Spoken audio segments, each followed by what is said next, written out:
The espresso cup shattered against the wall 6 inches from the boy's head. Matteo McLean, 17, skinny, trembling, dropped to his knees in the cafe, hands clasped like he was praying to a god who'd already abandoned him. Around him, the other patrons froze mid-bite, forks suspended over pasta, wine glasses hovering near bloodless lips. Even the Tyrrhenian Sea outside the window seemed to stop breathing, its waves paralyzed mid-crash against the rocks. Dario Ventresca hadn't even raised his voice. He didn't need to. The mafia boss sat in the corner booth like a king on a throne made of fear, his tailored black suit immaculate despite the Naples heat, his rings catching the afternoon light, each one marking a territory, a victory, a death. His face could have been carved from the same marble as the statues in the Piazza del Plebiscito. Beautiful, cold, utterly devoid of mercy. "I asked," Dario said, his voice a whisper that somehow filled every corner of the small seaside cafe, "for my coffee hot." I'm sorry, Signor Ventresca, Matteo's words dissolved into gasping sobs. Clara Dufresne had been wiping down the counter when the cup exploded.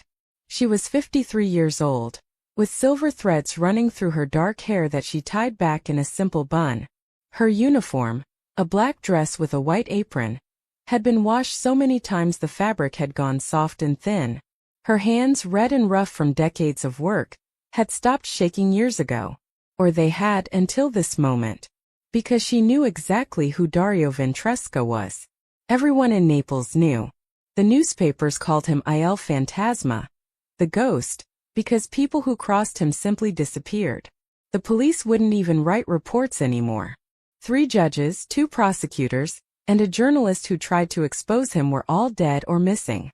His own father, the previous Don, had allegedly died of a heart attack 5 years ago.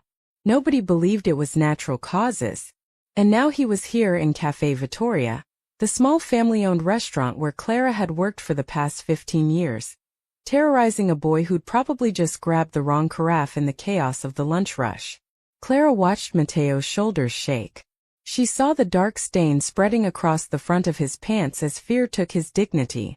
She saw the other customers looking away, making themselves small, praying Dario wouldn't notice them. She saw her boss, Antonio, standing frozen by the kitchen door, his face gray as ash. Nobody was going to help the boy. Nobody ever helped anyone when Dario Ventresca was involved. Clara's daughter had been 17 once. The thought came unbidden, unwanted, a knife between her ribs. Sophia. Gone 12 years now. And Clara had learned to live with ghosts, to carry grief like stones in her pockets, to keep breathing when breathing felt like betrayal. But she promised herself at Sophia's grave that she would never be a coward again. Never look away. Never let fear win. The towel dropped from her hands. Her feet carried her across the ceramic tile floor. Each step a small earthquake in the terrible silence. 12 steps from the counter to the corner booth. 12 steps that felt like walking off a cliff. "Signor Ventresca," Clara said. Every head in the cafe whipped toward her. Antonio made a strangled sound. Matteo looked up with desperate, confused hope. Dario's eyes, gray as winter storms, slid from the boy to her. This close, Clara could smell his cologne. Expensive, dark, with notes of bergamot and something else. Cedar, maybe. Or cypress from the graveyards. This close, she could see the faint scar along his jawline, the kind that came from a knife, not an accident. This close, she could feel the cold radiating from him like he was carved from ice instead of flesh. "The coffee was hot," Clara said, her voice steady even as her heart tried to hammer through her ribs. "I poured it myself not 3 minutes ago. And Matteo brought it to you immediately." The cafe didn't just go silent. It went airless. Dario tilted his head, the gesture somehow reptilian. When he spoke, his voice carried the kind of curiosity a scientist might have while dissecting something. "Are you correcting me? I'm telling you the truth." Clara's hands wanted to shake. She locked them behind her back. "The boy did nothing wrong. You want to throw things and terrify children because you're having a bad day, that's your choice. But I won't watch you humiliate him for your entertainment." Someone gasped. It might have been Lucia, the other waitress. It might have been God himself. Dario stood up. He wasn't exceptionally tall, maybe 5'11", but he seemed to unfold like a switchblade, all lethal grace and barely contained violence. His men, positioned at two other tables, reached into their jackets. The distinct sound of safeties clicking off broke the silence. This was it, Clara thought with strange calm. This was how she died. 53 years old, shot in a seaside cafe for defending a teenage busboy. Sofia would be proud. But Dario raised one hand, and his men froze. He stepped closer to Clara. So close she could see gold flecks in those gray eyes, like sunlight trying to break through storm clouds. "Look at me," he commanded. Clara was already looking at him. Had been the whole time. She wouldn't give him the satisfaction of her fear. Wouldn't lower her eyes like everyone else in this godforsaken city. Something strange crossed Dario's face. His brows drew together. His lips parted slightly as if he was about to speak, then forgot how. For just a heartbeat, maybe less, the mask cracked and Clara saw something underneath. Pain. Confusion. Recognition. "What's your name?" The question came out rough, almost hoarse. "Clara. Clara." He repeated it like he was testing the weight of it, the shape. His hand lifted slowly, incrementally, and for one insane moment Clara thought he was going to touch her face. Instead, he pulled a money clip from his pocket, peeled off several bills without looking at them, and dropped them on the table. Hundreds of euros, more than the cafe probably made in a week. "For the cup," he said. "And the boy's distress." Then Dario Ventresca turned and walked out of Cafe Vittoria, his men scrambling to follow, leaving behind a silence so profound it felt like the aftermath of an earthquake. Clara's knees went weak. She grabbed the back of a chair to stay upright. Matteo was staring at her like she just walked on water. Antonio looked like he was deciding between kissing her and killing her himself. And outside, through the window, Clara watched Dario pause beside his black Mercedes, his hand on the door, his head turned back toward the cafe. Toward her. Something had just happened. Something that made no sense. Something that changed everything. Clara didn't know what yet. But as Dario finally slid into his car and disappeared down the coastal road, she felt it in her bones. That moment of recognition in his eyes, that crack in his armor. That was not the end. It was the beginning. The rest of the afternoon passed in a strange suspended reality. Antonio insisted Clara take the rest of the day off, partly out of concern, mostly because he needed to close the cafe early and scrub every surface, as if he could somehow erase the fact that Dario Ventresca had been there. That his waitress had talked back to the most dangerous man in southern Italy. That they were all probably completely screwed. Clara walked home through the narrow streets of Quartiere Spagnoli, the Spanish Quarter, where laundry hung between buildings like faded flags and the smell of ragu simmered from a dozen windows. Children kicked a soccer ball past her. Old men playing scopa at a corner table fell silent as she passed, then erupted in fierce whispers the moment she was out of earshot. Word had already spread. In Naples, gossip moved faster than blood through veins. Her apartment was on the 4th floor of a building that had been standing since before Garibaldi unified Italy. No elevator. The stairs groaned under her feet like they were tired of holding people up. Clara's knees ached. They always did after a shift, but she'd stopped noticing pain years ago. Pain was just another thing you carried. The apartment was small. One bedroom, a kitchen barely big enough to turn around in. A living room with a couch she'd owned for 20 years and a television she rarely turned on. But it was clean. The windows were open to catch the breeze. And on every available surface sat photographs in mismatched frames. Sofia. Sofia at 5, gap-toothed and laughing. Sofia at 10, holding her first communion candle. Sofia at 15, rolling her eyes at the camera with that expression that said, "Mom, you're embarrassing me," but smiling anyway. No photographs after 16. Clara set her purse down and went to the small shrine she kept on the bookshelf. A candle, a rosary, and a single photograph of a beautiful girl with dark eyes and her mother's stubborn chin. She lit the candle, the ritual as automatic as breathing. "I did something stupid today, Tesoro," Clara whispered to her daughter's image. Something you probably would have cheered for. Or maybe yelled at me for. I can't decide which. Sophia didn't answer. She never did. But Clara could imagine her voice anyway. Mom, you can't save everyone. I know, Clara said softly. But I can try. The knock on the door came 3 hours later. Clara's hand froze halfway to the pot of pasta she was making for dinner. Just enough for one, never more than she'd eat because waste was a sin when you'd grown up with nothing. Her heart kicked against her ribs. This was it. Dario's men, come to finish what their boss had started. To make an example. To remind the city that nobody spoke to Il Fantasma that way and lived. She thought about not answering. But cowardice at the end would make mockery of courage at the beginning. Clara opened the door. A woman stood in the hallway. She was perhaps 30, beautiful in a severe way, with black hair pulled into a tight ponytail and a burgundy dress that probably cost more than Clara's monthly rent. Her heels were Louboutin. Clara recognized them from the magazines at the salon where she got her hair cut twice a year. Her eyes were dark and assessing. Clara Dufresne? The woman asked. Yes. My name is Violet Corleone. I work for Senior Ventresca. She said it matter-of-factly, like announcing she worked for the electric company. May I come in? Every instinct screamed at Clara to say no. Instead she stepped aside.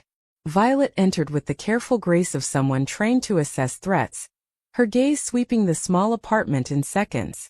Clara saw her taking in the modest furniture, the photographs, the simple life of someone who'd never had much and never expected to. You have a lovely home, Violet said, and it didn't sound like mockery. What does he want? Clara asked. No point in pretending this was a social call. Violet's lips curved, not quite a smile. Direct. I like that. She reached into her purse. Clara tensed and pulled out an envelope. Senior Ventresca wanted me to deliver this personally, to ensure you received it, and to convey his apologies for the disturbance this afternoon. Clara stared at the envelope like it might contain a snake. Apologies. His word, not mine. Violet set the envelope on the small dining table. He also wanted to ensure you understand that the boy, Matteo, is under protection now. No harm will come to him, or to you, or to anyone at Café Vittoria. The relief that flooded through Clara was so sudden she had to sit down. She'd spent the last 3 hours convinced she'd sign Matteo's death warrant along with her own. That Antonio would pay for her bravery. That the café would burn. Why? The word came out hoarse. Violet studied her for a long moment. I've worked for Dario Ventresca for 8 years, she said quietly. In that time, I've seen him order executions over breakfast. I've watched him negotiate peace treaties that were really just planned assassinations. I've seen him break men with a look. She paused, and something like wonder crossed her face. I have never, not once, seen him walk away from disrespect. And I have certainly never seen him apologize. Violet tilted her head. What did you do to him in that café, Clara Dufresne? I told him the truth. No. Violet's eyes narrowed. It was more than that. The way he looked at you. She stopped herself, professional mask sliding back into place. Read the letter. And I'd advise you to take his offer seriously. What offer? But Violet was already moving toward the door, her heels clicking on the tile. She paused at the threshold, glanced back. For what it's worth, she said. I hope you survive whatever this is. We could use more people like you in this city. People who still have spines. Then she was gone, leaving behind only the faint scent of expensive perfume and the echo of her footsteps descending the stairs. Clara sat alone in her apartment, staring at the envelope. Her hands shook as she opened it. Inside was a single sheet of heavy paper, the kind that cost more per page than Clara spent on groceries. The handwriting was precise, controlled, each letter formed with deliberate care. Clara, I owe you an explanation I cannot give in writing. Meet me tomorrow at sunset at the Castel dell'Ovo. Come alone. You have my word, on my mother's grave, that no harm will come to you. What you saw in my eyes today you deserve to understand. Thivi. Beneath the note was a stack of bills. Euros. Clara counted with numb fingers. 5,000. She dropped it like it had burned her. This was insane. All of it. Mafia bosses didn't apologize. They didn't send polite emissaries and handwritten notes. They didn't offer explanations. They took, they destroyed, they ruled through fear. And they certainly didn't look at middle-aged waitresses with recognition and pain, like they were seeing a ghost. Clara moved to the window, looked out at the Naples skyline. The city she'd lived in her entire life. The city that had given her everything, her daughter, her work, her identity, and taken almost all of it away again. What you saw in my eyes today you deserve to understand. She should throw the note away. Burn the money or give it to the church. Forget this afternoon ever happened. Go back to her life of quiet survival, of keeping her head down and her heart locked away. That would be the smart thing. The safe thing. Clara looked at Sophia's photograph, at her daughter's defiant eyes. You can't save everyone, Mom. No, Clara whispered. But maybe I can understand one. She tucked the note into her pocket, the paper burning against her hip like a promise, like a threat, like fate. Across the city, in a villa that overlooked the Bay of Naples like a fortress overlooking a battlefield, Dario Ventresca stood in his study, a glass of whiskey untouched in his hand. The room was all dark wood and leather, shelves lined with books he'd actually read. Philosophy, history, poetry he'd never admit to loving. On the wall hung a Caravaggio that had been lost from a museum in 1969. On his desk sat files detailing the movement of shipments, the names of politicians on his payroll, the schedules of rivals who needed to be eliminated. The machinery of an empire built on blood. Dario was staring at none of it. Instead, he was looking at a photograph he kept in his desk drawer, hidden beneath false papers. A photograph he hadn't taken out in 5 years but could never bring himself to destroy. A woman. Dark hair, kind eyes, wearing a summer dress and laughing at something off camera. His mother. Isabella Ventresca, née Romano. Dead 23 years. Killed when Dario was 15 in a car bombing meant for his father. Collateral damage in a war she'd never wanted any part of. The last good thing in Dario's life. Burned away in fire and screaming metal. He'd been with her when it happened. Remembered her pushing him out of the car at the last second. Remembered her mouthing "I love you" through the window just before. Dario closed his eyes, but the memory played anyway. It always did. Afterward, his father had turned him into a weapon. Honed away every soft edge, every vulnerability, every piece of the boy who'd loved poetry and music and his mother's laughter. Beat into him the fundamental truth of their world. Emotion is weakness, mercy is death. Love is the knife your enemies use to gut you. By 20, Dario had killed his first man. By 25, he'd killed his father. By 30, he ruled Naples with a fist so iron that even other crime families whispered his name with fear. He had everything. Power, money, respect purchased with terror. And he felt nothing. Had felt nothing for so long he'd forgotten what it was like to be human instead of a ghost. Until this afternoon. Until a middle-aged waitress with rough hands and unflinching eyes had looked at him. Really looked at him, not at the reputation or the fear or the power, and told him the truth. And for one impossible moment, standing in that cafe, Dario had looked into Clara Dufresne's face and seen his mother. Not a physical resemblance. Clara was older, her features different. But something in her eyes. That same quiet strength. That same refusal to bow. That same look his mother used to give his father when she thought he was being cruel. Disappointment mixed with defiance, sadness threaded with steel. The look of a woman who'd suffered but hadn't broken. It had cracked something in Dario's chest. Some wall he'd built so carefully he'd forgotten it was there. And now he couldn't stop thinking about her. Couldn't stop wondering why. Couldn't stop feeling, after years of blessed numbness, something raw and uncomfortable and terrifyingly alive. You sent the letter? Dario turned. Violet stood in the doorway, her expression neutral. Yes. Do you think she'll come? Dario looked down at the photograph of his mother, then carefully placed it back in the drawer, buried it beneath the papers and the blood and the business of being a monster. I don't know. he said quietly. But I hope so. Violet was silent for a long moment. Boss. Whatever you're doing, whatever this is, be careful. The families are already restless. If they sense weakness. There is no weakness, Dario said, and his voice went cold again, the mask sliding back into place. There is only a debt. She showed me something today. I want to understand what. He didn't mention that the debt felt like more than curiosity, that it felt like a drowning man being thrown a rope.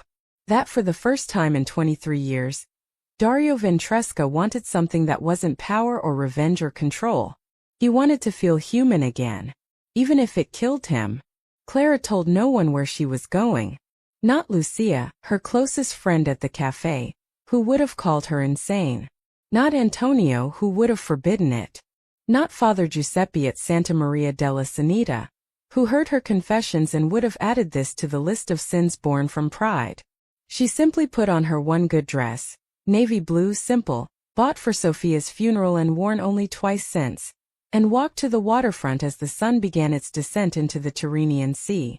Castel dell'Ovo sat on a small island connected to the mainland by a narrow bridge. Its ancient stones turned golden by the dying light. The oldest castle in Naples, built on the ruins of a Roman villa, named for the egg the poet Virgil supposedly buried in its foundations. An egg that, according to legend, held the city's fate. If it broke, Naples would fall. Clara had always thought it was a ridiculous myth. Now, walking across that bridge toward her meeting with a man who could destroy her with a word, she wondered if maybe the whole city was balanced on something fragile and breakable. The castle grounds were nearly empty at this hour. Just a few tourists taking photographs of the sunset, and a young couple kissing against the ramparts. Clara's heels, borrowed from Lucia too tight, clicked against the ancient stones as she made her way to the seaward side, where the castle overlooked the water. Dario was already there. He stood at the edge, hands in the pockets of his dark slacks, jacket discarded over the wall beside him, white shirt sleeves rolled to his elbows. The wind from the sea moved through his dark hair. He was looking out at the horizon, his profile sharp against the orange sky.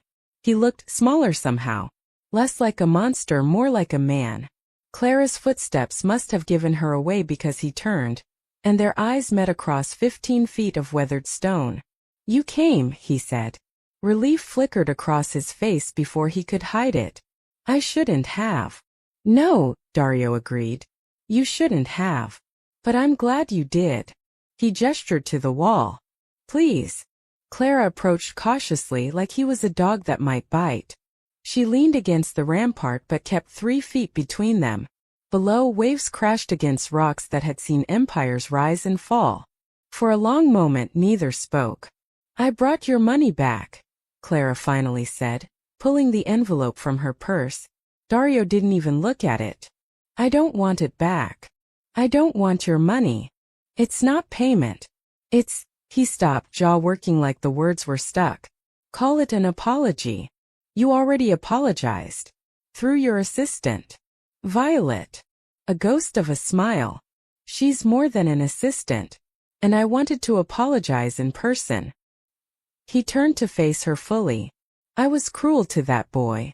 Unnecessarily. I was." He paused, and something vulnerable crossed his face. "I was having a difficult day. That's no excuse." Clara studied him. Up close in the softening light, she could see details she'd missed in the cafe. The faint shadows under his eyes like he didn't sleep well.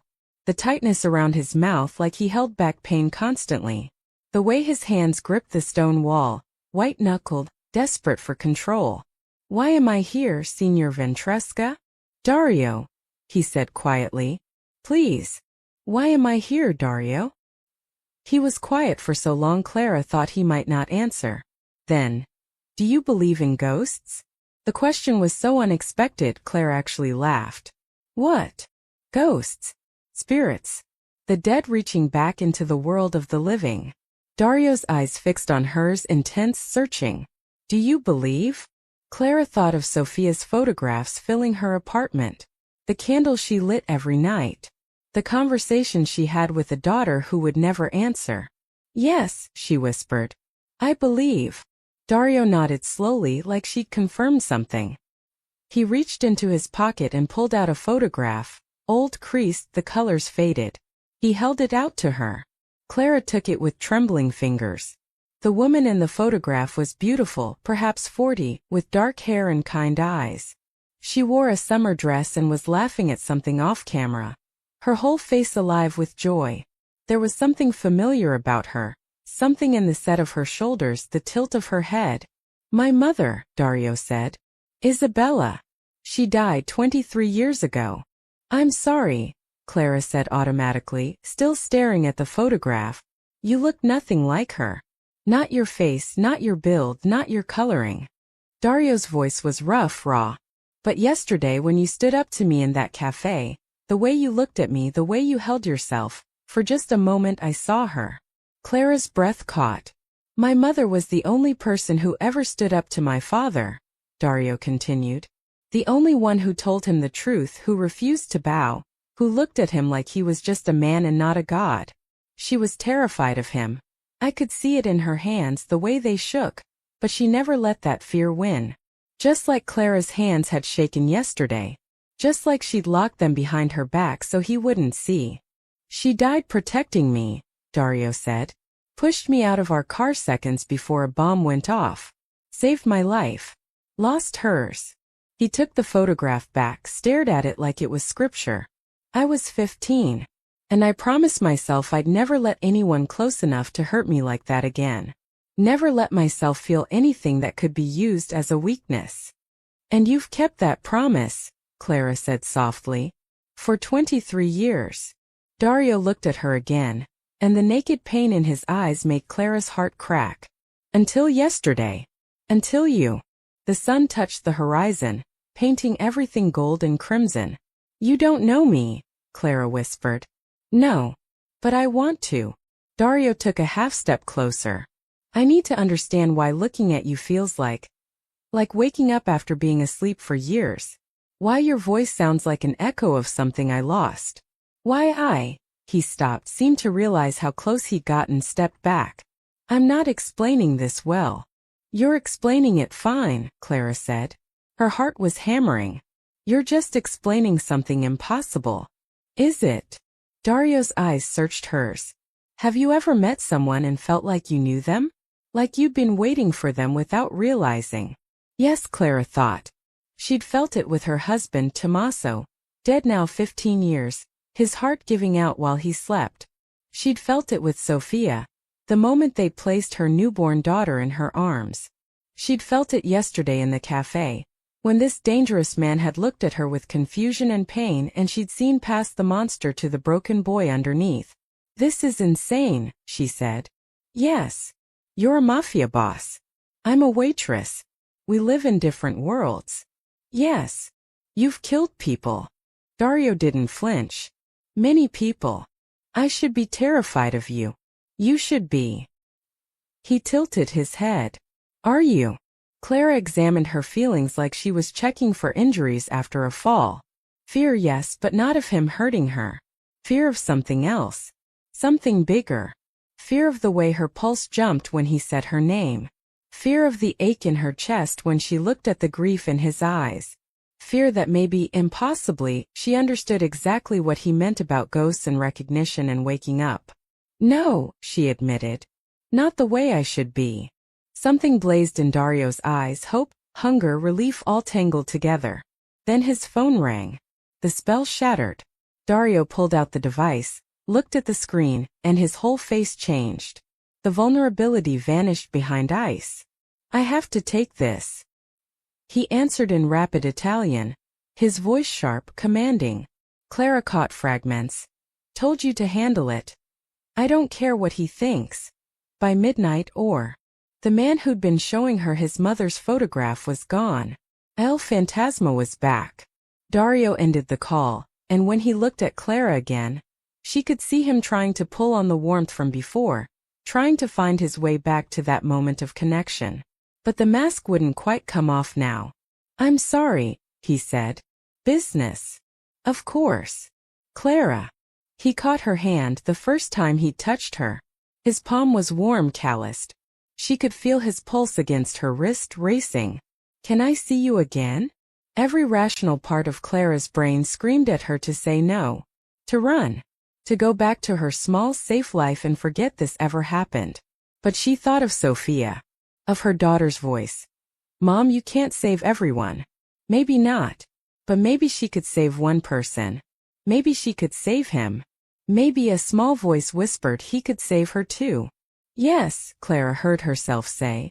Dario's face transformed. A real smile, possibly the first genuine smile he'd worn in years, broke across his features, and for just a second Clara could see what he might have been if the world had been kinder. If his mother hadn't died. If he'd been allowed to stay human. "Tomorrow," he said. "I'll send Violet with details." "No money," Clara said firmly. "No money," he agreed. "Just time. Conversation. A chance to understand this." He was still holding her hand.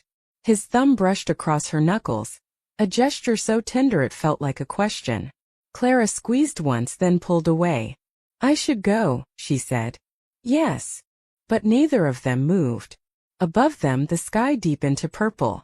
The castle stones held the day's heat. Somewhere in the city behind them, life continued. Dangerous, complicated, full of secrets and blood and power. And here in this pocket of stillness, a mafia boss and a waitress stood on ancient ground, balanced on something as fragile as an egg, feeling the foundations of their worlds begin to shift. Clara left first. She had to. If she'd stayed another moment, she might have done something foolish. Like touch his face. Like ask him what it felt like to be lonely in a crowded empire. Like tell him she understood. As Clara walked back across the bridge to the mainland, she didn't look back. But she felt his eyes on her the whole way, heavy as a promise. Heavy as a threat. Heavy as fate. Behind her, Dario Ventresca stood alone in Castel dell'Ovo, holding his mother's photograph, feeling something he thought had died with her stirring in his chest. Something dangerous. Something impossible. Something that felt terrifyingly like hope. The next 3 weeks unfolded like a dream Clara kept expecting to wake from. Violet appeared at her apartment the following evening with an invitation to dinner. A small trattoria in Posillipo, away from the Centro Storico where everyone knew everyone. Clara went, telling herself it was curiosity. Just understanding. Just an attempt to solve the mystery of why this man looked at her like she held answers to questions he'd forgotten how to ask. The dinner lasted 4 hours. They talked about everything except what they were. Dario asked about her life, and Clara found herself telling him about growing up poor in the Sanita, about meeting Tommaso when she was 19, about working in restaurants since she was 16. She told him about her love of old films, Fellini de Sica, the neo-realists who'd captured Naples in black and white. She didn't tell him about Sophia. Not yet. That wound was still too raw, even after 12 years. Dario talked about books.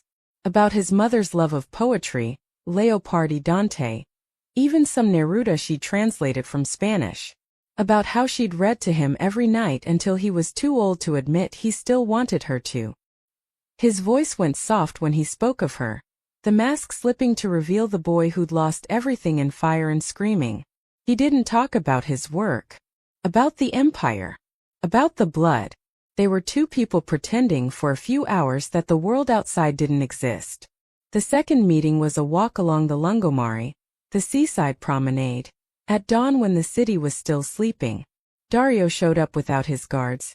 "They're nearby," he admitted, "but out of sight," and they walked for miles watching the sun rise over Vesuvius. Clara told him about Tommaso's death, how she'd woken one morning to find him cold beside her. His heart simply stopped in the night. How she'd thought her world had ended. "But you survived," Dario said quietly. "You don't get a choice about surviving," Clara replied. "You just wake up the next day. And the next. And eventually you realize you've built a life out of all those next days." Dario was silent for a long time. Then, "I don't think I've been surviving. I think I've been haunting my own life." The third meeting was coffee at a place in Vomero, up in the hills. The fourth was a drive along the Amalfi coast. Dario at the wheel of an unassuming Fiat instead of his usual Mercedes, both of them pretending to be normal people on a normal day. By the fifth meeting, Clara had stopped pretending she didn't look forward to his messages. By the sixth, she'd stopped pretending this was just curiosity. And by the seventh, 2.5 weeks after that first sunset at Castel dell'Ovo, Clara had to admit the terrifying truth. She was falling for him. "You're insane," Lucia said, her voice sharp with fear and frustration. Completely, totally insane. They were in the back of Café Vittoria, taking their break, and Lucia had finally cornered Clara about the rumors. Because of course there were rumors. There were always rumors in Naples. "I'm having coffee with someone," Clara said mildly. "Since when is that a crime?" "Since the someone is Dario Ventresca." Lucia grabbed Clara's hands. They'd worked together for 12 years, survived bad tips and worse customers, covered each other's shifts through illnesses and heartbreaks. Lucia was the closest thing to family Clara had left. "Do you know what they say about him? Do you know what he's done?" "I know the rumors." "They're not rumors, Clara. They're facts. He's killed people. Ordered hits. There's a story about him garroting his own underboss for skimming money.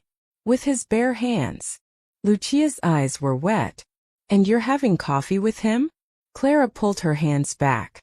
"He's not what people think." "Oh my God. You're defending him." "I'm saying people are complicated." "Complicated." Lucia's voice rose. "He's not some misunderstood artist, Clara. He's a monster who happens to have taken an interest in you, and when he gets bored, and he will get bored, what do you think happens? You think he just says goodbye and sends you on your way." The words hit harder because Clara had thought the same thing. Late at night, lying in bed staring at her ceiling. This couldn't last. This wouldn't last. Men like Dario didn't fall for middle-aged waitresses. This was a phase of fascination, something born from grief and coincidence, and the tricks lonely minds played. Eventually he'd see her clearly. See how ordinary she was. How small her life. How little she had to offer. And then what? "I'm being careful," Clara said quietly. "You're being reckless." Lucia stood, her face flushed. "And when this blows up, because it will blow up, don't say I didn't warn you." She left Clara sitting alone in the break room, surrounded by the smell of espresso, and the weight of words that felt too much like prophecy. That evening, Violet came to Clara's apartment again.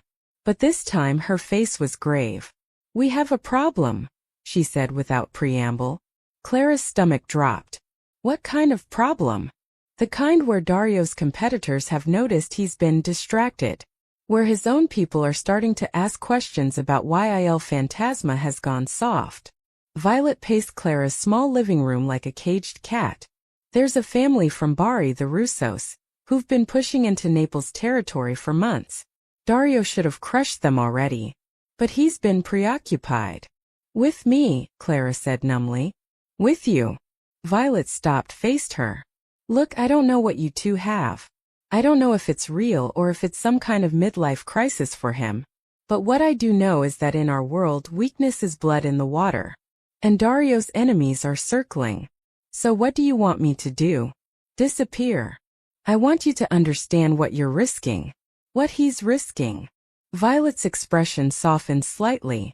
"I've known Dario for 8 years. I've never seen him look at anyone the way he looks at you. Like you're oxygen and he's been suffocating. But love in our world, it doesn't have happy endings, Clara. It has funerals." After Violet left, Clara sat in the dark, Lucia's warnings and Violet's fears swirling in her mind. This was madness. She should end it. Should tell Dario they couldn't see each other anymore. Should go back to her safe, small life before someone got hurt. Before he got hurt. Her phone buzzed. "Dario, are you awake?" Clara stared at the message. She should ignore it. Should turn off her phone. Should choose safety over whatever this impossible thing was. Instead she typed, "Yes. Dario, can I see you? I know it's late. But I just need to see you." Something in those words, the vulnerability, the need, cracked Clara's resolve. "Clara, where?" 20 minutes later, Clara stood on her building's rooftop. surrounded by laundry lines and satellite dishes, and the sprawling lights of Naples below. Dario appeared from the stairwell, and Clara's breath caught. He looked wrecked. His shirt was untucked, hair disheveled like he'd been running his hands through it. There was a cut above his eyebrow, fresh, still red, and his knuckles were bruised. What happened? Clara crossed to him immediately, reached for his hand. Dario let her take it, stared down at their joined fingers like he was memorizing them. Had to handle something. A reminder to the Russo family about boundaries. His voice was flat, dead. 3 of them won't be walking for a while. 1 won't be walking again. He said it to shock her. To remind her what he was. To push her away before she could hurt him. Clara understood the tactic. Had used it herself after Sophia died. Pushing away friends who tried to help. Burning bridges so she could grieve alone. "Come here," she said, and led him to the low wall at the roof's edge. They sat, thighs touching, overlooking the city that had shaped them both. "Violet came to see me tonight," Clara said. "Told me I'm making you weak. That your enemies are circling." Dario's jaw tightened. Violet worries too much. Does she? Because Lucia said something similar. That I'm playing with fire. That this ends badly. They're both right. Dario turned to her. His gray eyes storm-dark in the ambient light. "You should stay away from me, Clara. Should have stayed away from the beginning. I'm going to bring you nothing but danger and pain." "Probably," Clara agreed. "So why are you still here?" Clara looked at this man, this broken, dangerous, impossible man, and told him the truth she'd been avoiding for weeks. "Because when I'm with you, I feel alive again. For the first time in 12 years, I wake up and want to see what the day brings. I look forward to something. To someone." She took a shaky breath. "Because you look at me like I matter. Not like a waitress or a widow or a—" She stopped herself, but Dario caught it. "Or a what?" he asked gently. Clara's eyes burned. The secret she'd held so carefully, protected so fiercely, suddenly felt too heavy to carry alone. "Or a mother who failed," she whispered. Dario went very still. "Clara." Her name was Sophia. She was 16. The words came in a rush now, a dam breaking. She got mixed up with the wrong people. Boys from Scampia who dealt drugs, who promised her excitement, danger, all the things that sound romantic when you're young and stupid. I tried to stop her. Tried to protect her. But she thought I was being controlling, old-fashioned. We fought. She ran. Tears spilled down Clara's cheeks. They found her body in an alley 3 days later. Overdose. The boys were never caught. The police barely investigated. One more dead girl from the Spanish Quarter, who cared? Clara's voice broke. I failed her. She needed me, and I failed her. No. Dario's hand cupped her face, his thumb brushing away tears. No, Tesoro. You loved her. Sometimes love isn't enough against the darkness. Sometimes the darkness wins. That's not failure. That's tragedy. How do you live with it? Clara asked. The guilt? The what-ifs? Badly, Dario admitted. I bury it under work and control and the illusion that if I'm powerful enough, I can stop anything bad from happening again. But it's still there. Still eating at me.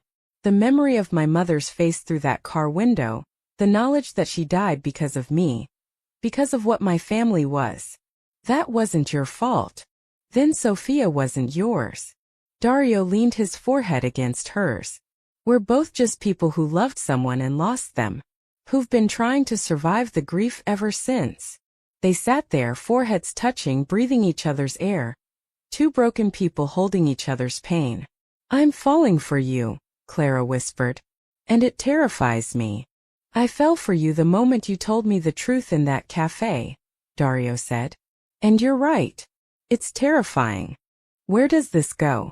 How does this possibly work? I don't know. Dario pulled back just enough to look into her eyes.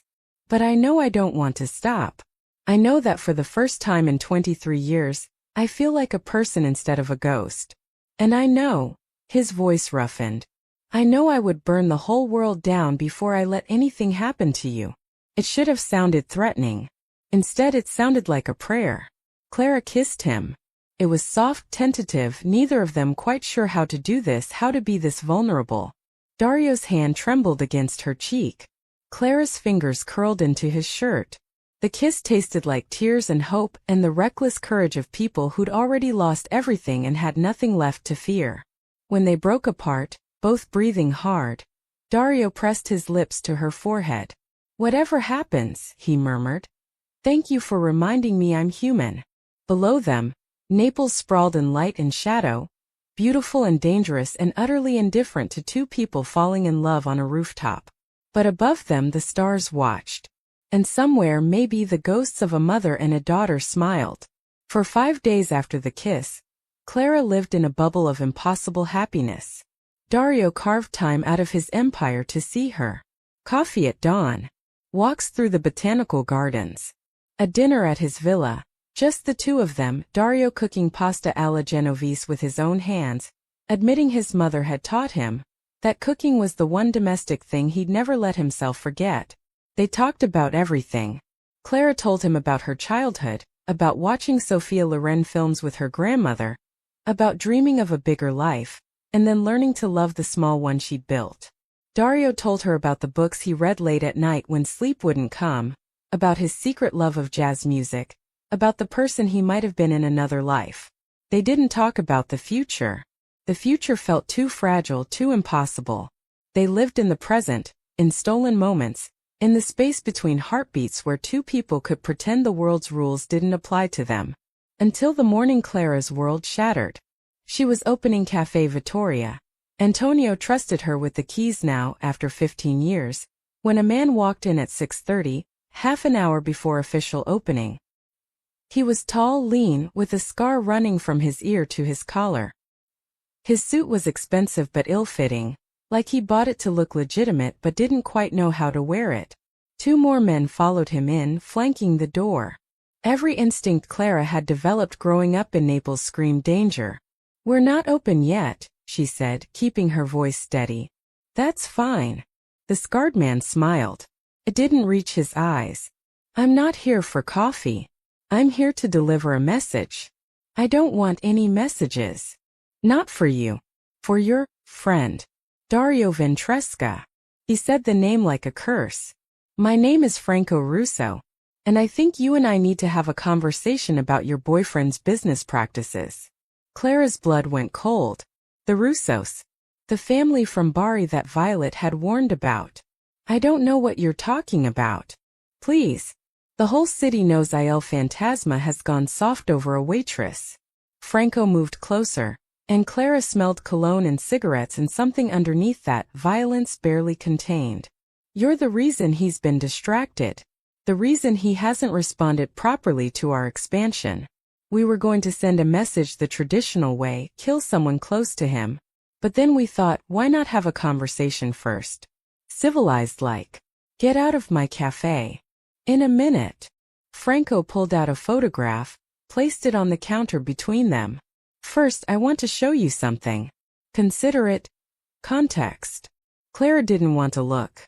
Every fiber of her being screamed not to look. She looked anyway.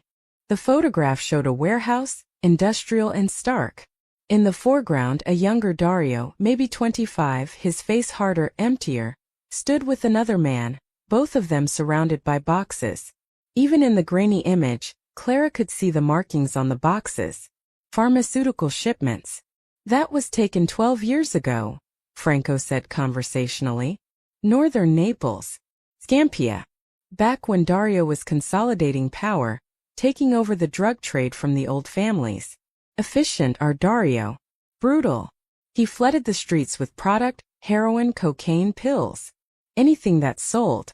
Made millions. Built his empire on poison." Clara's hands had started to shake. 12 years ago. Scampia. No. We did some research on you, Clara. After Dario started sniffing around, had to know what made you special. Franco's voice was almost kind. Almost. Found out about your daughter. Sophia, right? Pretty girl. Tragic story. Got mixed up with some boys from Scampia. Overdosed on heroin when she was 16. The room tilted. Heroin that came from shipments just like these. Franco tapped the photograph. From the empire Dario built. Maybe not the exact same batch, who can say? But the same supply chain. The same poison. The same blood money. You're lying. Clara's voice came from very far away. Am I? Franco pulled out another photograph. This one showed a coroner's report, partially visible. Clara saw Sophia's name. Saw the toxicology results. Your daughter died from a heroin overdose on March 15th, 12 years ago. That was right in the middle of Dario's big push into Scampia. 3 months before he killed his own father and took complete control. The photographs blurred. Clara gripped the counter to stay upright. Now, I'm not saying Dario Ventresca personally killed your daughter, Franco continued. But his business did. His empire. His poison. And he's been lying to you about what he is ever since you met. Playing the tortured soul, the misunderstood man.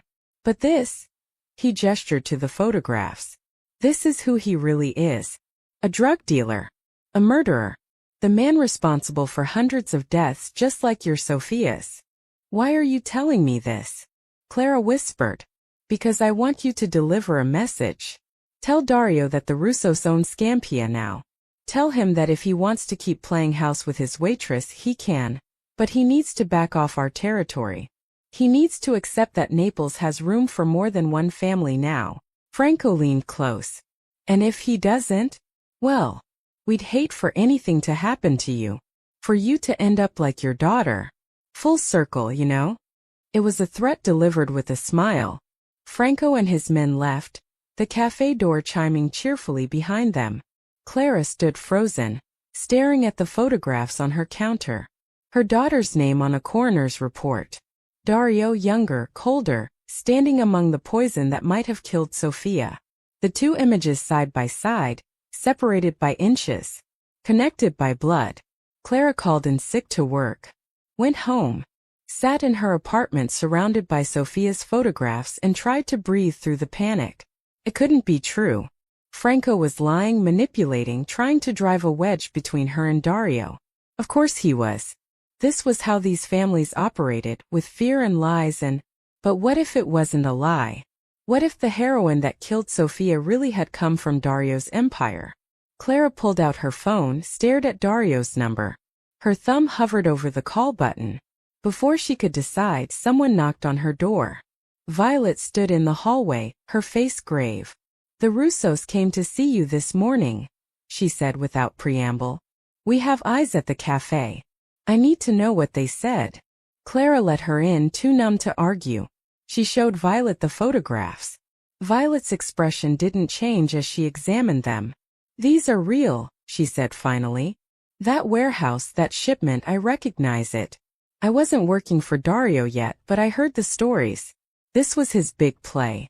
The move that made him untouchable. The heroin, Clara said. Her voice sounded dead even to herself. It went to Scampia? Flooded the market there.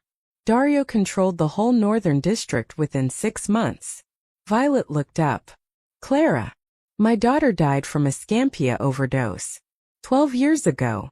March 15th. Violet went very still. Then quietly. He doesn't know. How could he not know? He's been investigating me, learning about me. He asked me to look into your background, Violet interrupted. To make sure you weren't connected to rival families, weren't a plant. I gave him the basics, your work history, your husband's death. But I never mentioned Sophia. Why not? Because you didn't tell him yourself. I figured it was private. That if you wanted him to know about your daughter, you'd tell him when you were ready. Violet's face was stricken. I didn't realize, I never connected, that his drugs might have killed her. Clara laughed and it sounded broken. That the man I'm falling for built his empire on the poison that destroyed my life. You don't know it was his specific shipment. Does it matter? Clara's voice cracked. He was the one flooding Scampia with heroin. He was the one making it cheap and available to teenagers looking for an escape. Even if it wasn't his exact product, it was his business model. His empire. Violet had no answer for that. Clara sat down hard on her couch. I need to talk to him. Clara, the Russos are using this to manipulate you. To get to Dario. If you push him away now. If I push him away, what? His enemies win? His heart breaks. Clara looked up, tears streaming down her face. My daughter is dead, Violet. Dead because men like Dario decided that profit mattered more than lives. That flooding neighborhoods with poison was just business. And God help me, I kissed him. I fell for him. I betrayed Sophia's memory by falling in love with the kind of man who killed her. You didn't betray anyone. You didn't know. But I do now. Clara stood, wiping her eyes. Tell Dario I need to see him. Tonight. And tell him to bring the truth. Dario arrived at Clara's apartment at 8 o'clock. He looked worried. Violet must have told him something was wrong, but when Clara opened the door, the concern in his eyes shifted to fear. What happened? He asked immediately. Clara stepped aside to let him in. The photographs were laid out on her dining table. She'd added one more. Sophia's school picture. Her daughter smiling at 16, 6 months before she died. Dario saw them. Went very still. The Russos came to see me this morning, Clara said. Her voice was remarkably steady. They wanted to deliver a message. And to show me who you really are. Dario moved to the table, looked at the warehouse photograph. His jaw tightened. This was a long time ago. 12 years. Is it real? A long pause. Then, yes. Clara's heart cracked further. Some part of her had still been hoping he'd deny it. You flooded Scampia with drugs. Heroin. Made millions. Yes. And you knew you had to know that people would die. That teenagers would get hooked. That families would be destroyed. Dario's hands curled into fists. It was business. It was how things worked. How they still work. Business. Clara picked up Sophia's photograph. This is my daughter. Sophia. She was 16 when she died. Heroin overdose. Scampia. March 15th, 12 years ago. All the color drained from Dario's face. Your poison killed her, Clara said, and now the steadiness cracked, now the pain bled through. Maybe not directly. Maybe not your hand on the needle. But your empire. Your business. Your decision that profit mattered more than lives. Clara. Dario reached for her. She stepped back. Don't. I didn't know. I swear to God, I didn't know about Sophia. Would it have mattered? Clara's voice broke. If you'd known there was a teenage girl in Scampia struggling, hurting, looking for an escape, would you have stopped? Would you have said, no, this is wrong, I won't flood these streets with poison? Or would you have done it anyway because it was just business? Dario's silence was answer enough. I loved you, Clara whispered. I was falling in love with you. And now I look at you and all I can see is the poison that killed my baby girl. Clara, please. Dario's voice was raw, desperate. I'm not that man anymore. I've tried to change. Since my mother died, I've tried to change. Anger flared through the grief. You still run the empire. You still traffic in violence and fear. You beat 3 men half to death just last week. You haven't changed, Dario. You've just learned to hide it better. To play the tortured soul while your hands stay bloody. That's not fair. My daughter is dead. Clara's voice rose to a scream. Dead because men like you decided her life didn't matter. And I betrayed her by falling for you. By letting you touch me. By believing you were something more than just another monster in a nice suit. The words hung in the air, brutal and final. Dario looked like she'd shot him. His face had gone white, his eyes devastated. I'm sorry, he whispered. God, Clara, I'm so sorry. If I could go back, if I could change it. But you can't. And sorry doesn't bring her back.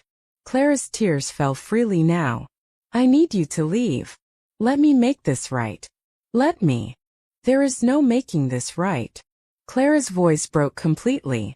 You can't fix this. You can't undo it. My daughter is dead, and your empire killed her, and I can't look at you without seeing her face. without wondering if it was your shipment, your product, your poison. I can't. Dario stood there, visibly shaking, looking more broken than Clara had ever seen him. What do you want me to do? I want you to leave. I want you to stay away from me. Clara's voice failed. I want my daughter back. But since I can't have that, I want you gone. For a long moment Dario didn't move. Then slowly he nodded. He walked to the door, paused with his hand on the knob. When he spoke, his voice was barely audible. You were right. That day in the cafe. When you looked at me like I was just a man instead of a monster. You saw something in me I thought had died with my mother. You made me want to be that person again. He turned, met her eyes one last time. I'm sorry I failed you. I'm sorry I failed Sophia. And I'm sorry I don't deserve your forgiveness. Then he left, closing the door quietly behind him. Clara collapsed onto her couch, surrounded by photographs of her daughter and the ghost of a man she'd loved for 5 weeks, and sobbed until she had nothing left. Outside, Naples continued its violent, beautiful dance. And in a black Mercedes pulling away from the Spanish Quarter, Dario Ventresca sat in the back seat, staring at his hands, the hands that had built an empire, that had killed and corrupted, that had destroyed the daughter of the only woman who'd made him feel human in 23 years. Boss, his driver asked quietly. Where to? Dario didn't answer. Couldn't answer. Because for the first time since his mother died, he wanted to be someone other than who he was. And it was far, far too late. The next week was hell. Clara moved through her days like a ghost, smiling mechanically at customers, pouring coffee with numb hands, going through the motions of living while feeling dead inside. The grief for Sophia had ripped open again, raw and fresh as the day they'd buried her. And now it was tangled with a different loss, the loss of something that had made her feel alive for the first time in 12 years. Lucia didn't say, I told you so. She just held Clara when she broke down in the cafe's storage room, and brought her soup she didn't eat, and covered her shifts when Clara couldn't stop crying long enough to face customers. He's been calling, Lucia said on the 5th day. Dario. Antonio's been hanging up on him, but he keeps calling, asking if you're okay. Tell him to stop. Clara. Tell him to stop. Clara's voice cracked. He doesn't get to care now. He doesn't get to pretend he's worried when his empire. She couldn't finish. The worst part was the dreams. Every night Clara dreamed of Sophia. But now the dreams were twisted, corrupted. Sophia asking why her mother had fallen in love with the kind of man who'd killed her. Sophia's disappointed eyes. Sophia turning to ash in Clara's arms. Clara woke up screaming. Across the city, Dario was destroying himself in a different way. Violet watched helpless as her boss unraveled. He stopped sleeping entirely, working 18-hour days with manic intensity. He personally oversaw every shipment, every deal, every minor dispute, driving himself into the ground as if exhaustion could fill the void Clara had left. But worse was what he did to his empire. On the 3rd day, Dario called a meeting of his captains and made an announcement that sent shockwaves through Naples' underworld. The Ventresca family was getting out of the drug trade entirely. All of it. Immediately. You've lost your mind, one of his oldest captains said. That's 60% of our revenue. I don't care. Dario's voice was ice. We're done poisoning this city. Find other revenue streams. Gambling, protection, legitimate businesses. But no more drugs. Anyone who disobeys answers to me personally. The captains left the meeting terrified and confused. Violet confronted him afterward. This is about her. About Clara. This is about doing one thing right before I die, Dario said flatly. You can't undo the past by destroying the present. Watch me. But the decision had consequences. The Russos saw it as weakness and opening. They pushed harder into Naples, taking territory, bribing Dario's soldiers, spreading word that Il Fantasma had gone soft over a woman and lost his edge. On the 7th day they made their move. Clara was walking home from the cafe when the black van pulled up beside her. She didn't even have time to scream before rough hands grabbed her, pulled her inside, and everything went dark. Clara woke up in a warehouse. Concrete floors, high ceilings, the smell of rust and decay. Her hands were zip-tied to a chair. Her head throbbed where someone had hit her. Franco Russo sat across from her, smoking a cigarette. "Good you're awake," he said pleasantly. "We need to have another conversation. About your boyfriend." "He's not my boyfriend." Clara's voice came out hoarse. "We're not together." "Yeah, we heard about the breakup. Tragic, really. Romeo and Juliet shit." Franco leaned forward. "But here's the thing. Dario's been making some very stupid decisions since you dumped him. Getting out of the drug trade? Refusing to negotiate? He's weak, distracted, vulnerable. And that's because of you. I told him to stay away from me. I have nothing to do with his business. But you're still the key to controlling him." Franco smiled. "So here's what's going to happen. We're going to send Dario proof that we have you. We're going to tell him that if he wants you back alive, he needs to surrender half his territory and pay us 10 million euros. And he's going to do it. Because even though you broke his heart, he's still in love with you." Clara's blood ran cold. "He won't. He will. Because that's what love makes you. Weak. Stupid. Willing to destroy everything for someone who doesn't even want you anymore." Franco stood. "You should have stayed away from him, Clara. Should have listened to all those people who warned you. Now you're going to get him killed. Just like your daughter. Everything you touch turns to death." The words were designed to wound. They worked. Franco left her alone in the darkness, zip-tied and terrified, waiting for rescue that might not come. Waiting to see if the man whose empire had killed her daughter would destroy himself trying to save her. And hating herself for hoping he would. Dario received the photograph at midnight. Clara, bound to a chair, terror in her eyes. And a message. 10 million euros and half your territory. You have 24 hours. Come alone to the old cannery in Scampia at noon tomorrow, or she dies. Violet found him standing at his window, staring at the photograph, his hands shaking. "It's a trap," she said. "They'll kill you both." "I know. So we go in smart. I'll call our soldiers, we'll hit them with everything. And Clara dies in the crossfire." Dario's voice was hollow. "No. I go alone. I give them what they want. You'll lose everything you've built. I've already lost everything that matters." Dario turned, and Violet saw something in his eyes she'd never seen before. Not rage. Not calculation. Resignation. Peace almost. "My empire killed her daughter. The least I can do is die trying to save her. Boss. If I don't make it out, the family goes to you. Get out of drugs completely. Go legitimate. Make something good out of all this blood." He picked up his jacket. "And Violet? Thank you. For everything." Violet watched him leave, knowing she might never see him again. In the warehouse, Clara had spent hours in the darkness thinking. About Sophia. About the choices her daughter had made. And the choices Clara herself had made. About blame and forgiveness and the impossible weight of grief. She'd spent 12 years angry at the world for taking Sophia. Angry at the dealers, the system, the city. And when she'd learned about Dario's role, that anger had found a perfect target. But Sophia had made her own choices too. Had chosen those boys, that life, that needle. Clara had tried to save her, but you couldn't save someone who didn't want saving. And Dario, God Dario. He'd been a monster, yes. Had built an empire on poison. But he'd also been a 15-year-old boy watching his mother burn. Had been shaped by violence and loss into something hard and cold because softness meant death in his world. He'd hurt her. His past had killed Sophia. But he'd also changed, was trying to change. Had looked at Clara and remembered how to be human. And she'd sent him away. The warehouse door opened. Franco entered with 2 of his men. "Good news," he said. "Your boyfriend's coming to save you. Agreed to everything. Money, territory, all of it." He laughed. "Love makes people so stupid."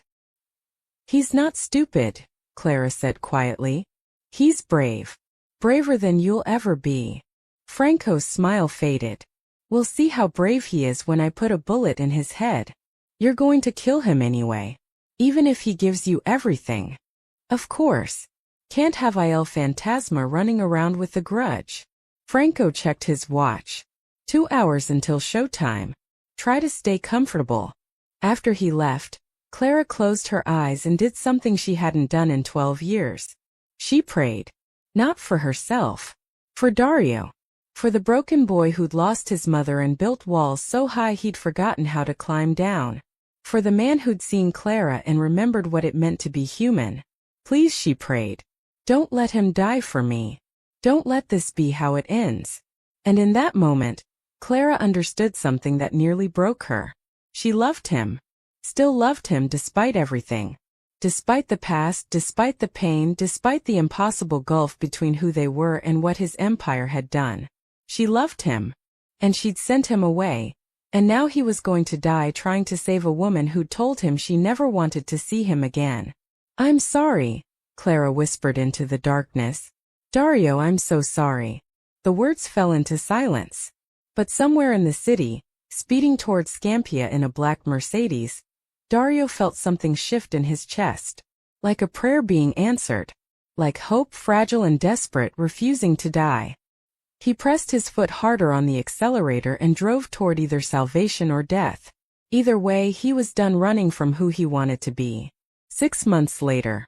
Clara stood in the kitchen of Dario's villa, flour dusting her hands, watching the sunset paint the Bay of Naples in shades of gold and crimson.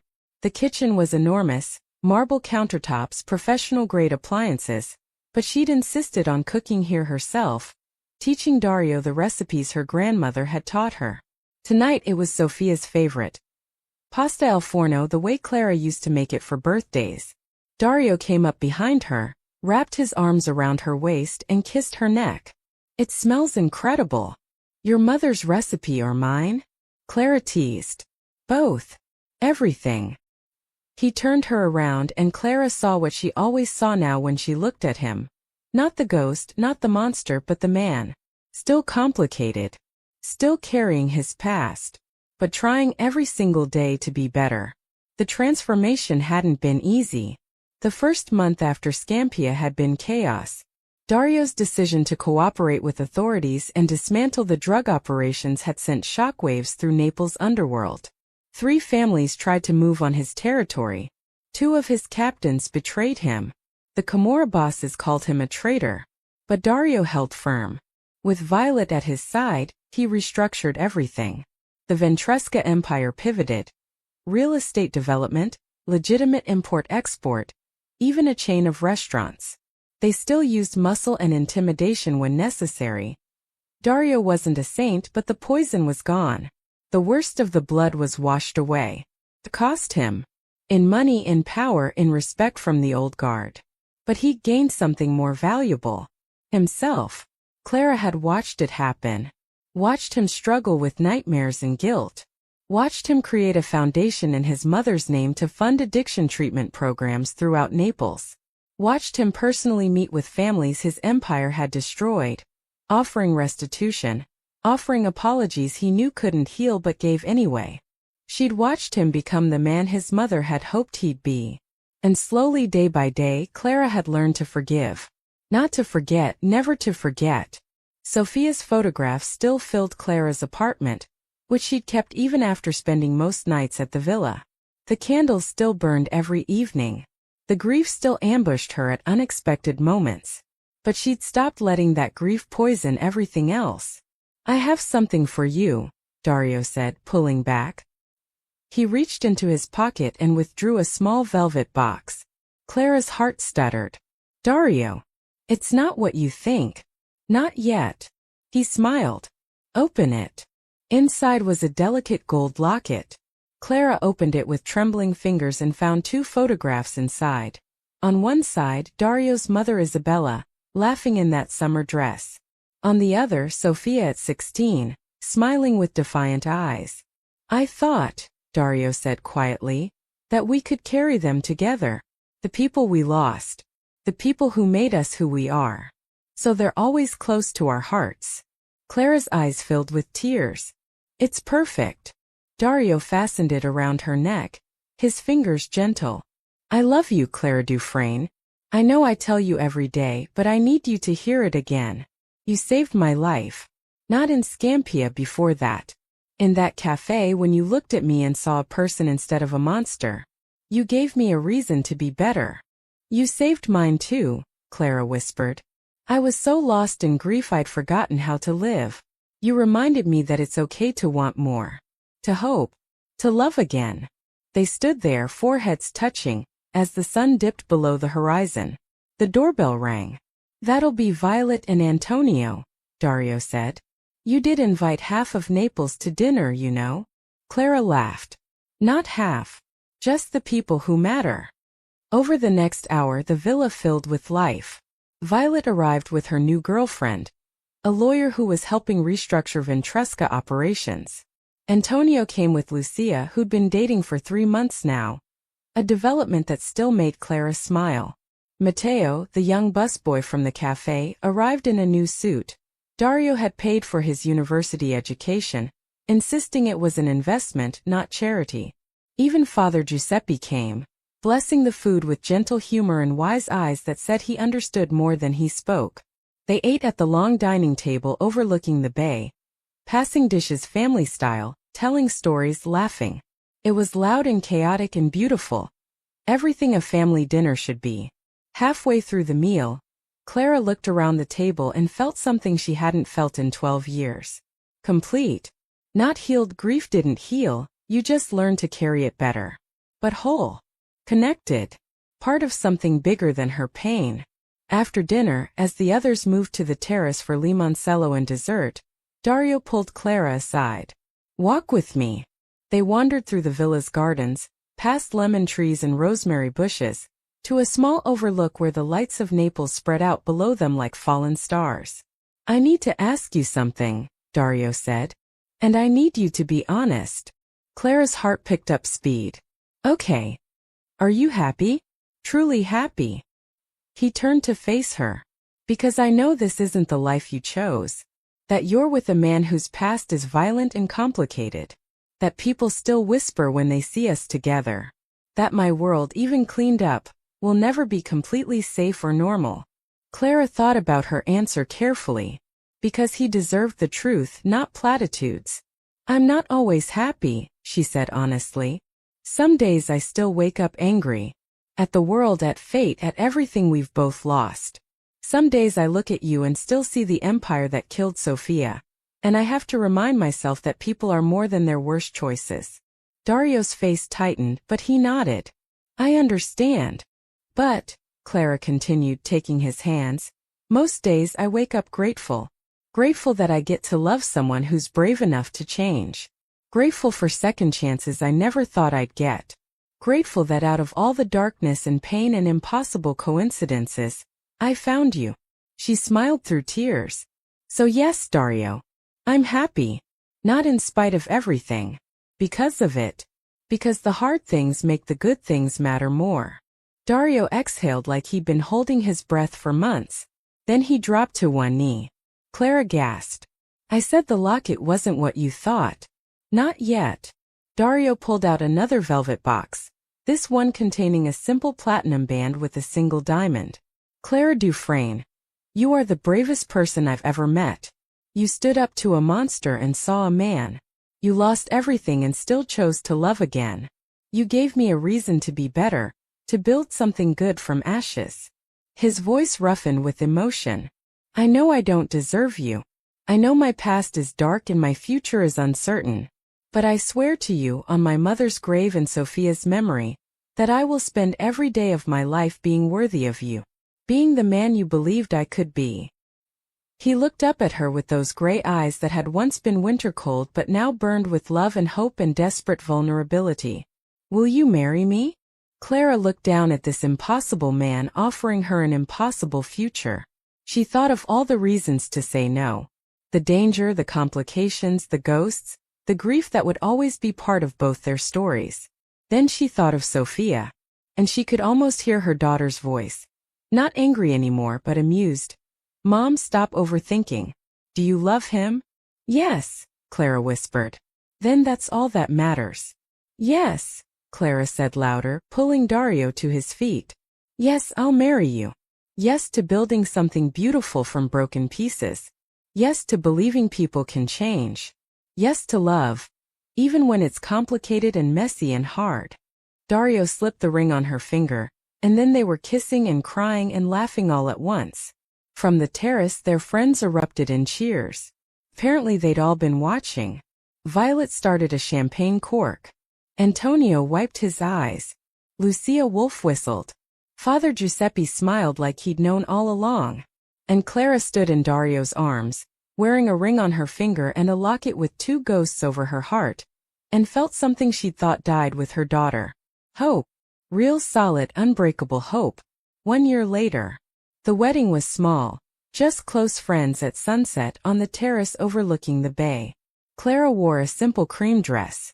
Dario wore a navy suit and cried when he saw her. Father Giuseppe officiated, speaking about redemption and second chances and the kind of love that transforms people. When it came time for vows, Dario went first. Clara, I was dead long before I met you. A ghost haunting an empire built on blood. You brought me back to life.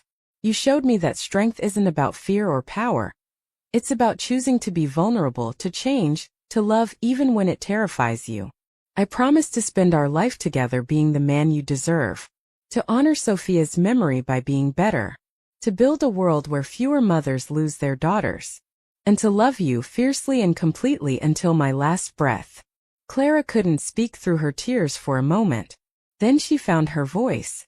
Dario, you came into my life at my lowest moment, and somehow impossibly we saved each other. You reminded me that grief doesn't have to be the end of the story, that we can carry our losses and still reach for joy. I promise to stand with you through darkness and light, to believe in your capacity for good even when you doubt it, to build a life that honors everyone we've loved and lost, and to choose you every day, no matter how complicated it gets. They sealed their promises with a kiss as the sun set over Naples. And that night, as fireworks exploded over the bay, a celebration Dario had arranged without telling her, Clara stood on the terrace with her husband's arms around her, surrounded by people she loved, and felt Sophia's presence like a blessing. I'm okay, Mom, she could almost hear her daughter say. And so are you. Clara touched the locket at her throat, feeling the weight of 2 photographs, 2 losses, 2 loves that had shaped everything. Thank you, she whispered to the ghosts.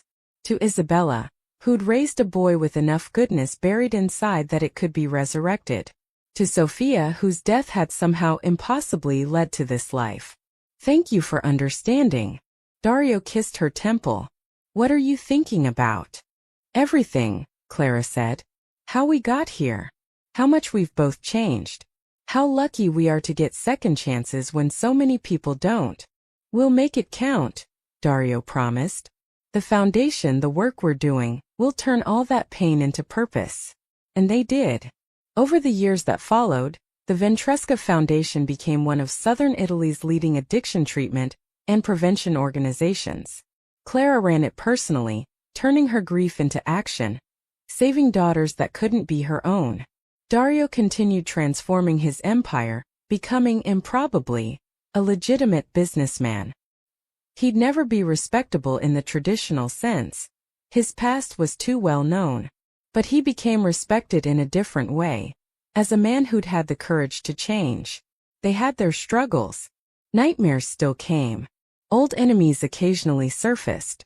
The weight of their pasts never completely lifted. But they faced it all together. 2 broken people who'd found each other in the darkness and chosen, every day, to walk toward the light. Clara stood at Sophia's grave on what would have been her daughter's 38th birthday. She came every year bringing flowers, telling Sophia about her life. You'd like him, Tesoro, Clara said, arranging the roses. I know that sounds impossible given everything. But you would. He's kind. He's changed. And he's helping me save other girls like you. We've gotten hundreds of kids into treatment. Saved so many families from the pain we went through. She touched the headstone. I'll never stop missing you. Never stop wishing I could have saved you. But I'm learning to forgive myself. And to forgive him. To believe that people can be more than their worst moments. Clara smiled through tears. You taught me to be brave, Sophia. To stand up for what's right even when it's terrifying. I hope I'm making you proud. A hand settled on her shoulder. Dario giving her space but offering support. After 10 years of marriage, he knew when she needed silence and when she needed presence. Clara leaned into him, and together they stood at the grave of the girl whose death had somehow, through pain and coincidence and impossible fate, brought them together. Time to go? Dario asked gently. Clara nodded. But before they left, she placed one more thing on the grave. A photograph. It showed Clara and Dario at the Foundation's newest facility, surrounded by teenagers in recovery, everyone smiling. On the back, Clara had written, "In memory of Sophia Dufresne. May we save the ones you couldn't be." They walked back to the car hand in hand, two people who'd been broken by violence and loss, and had somehow found a way to build something beautiful from the wreckage. Naples spread out before them, complicated, dangerous, beautiful, home. And somewhere above, maybe, the ghosts of a mother and daughter smiled. Because love, real love, didn't erase the past. It redeemed it. We have come to the end of the story. Thank you for watching to the end. Share your opinion about this story in the comments below. I like getting feedback from my audience. Also, don't forget to like, subscribe, and hit the notification bell so you won't miss any of our heartwarming stories.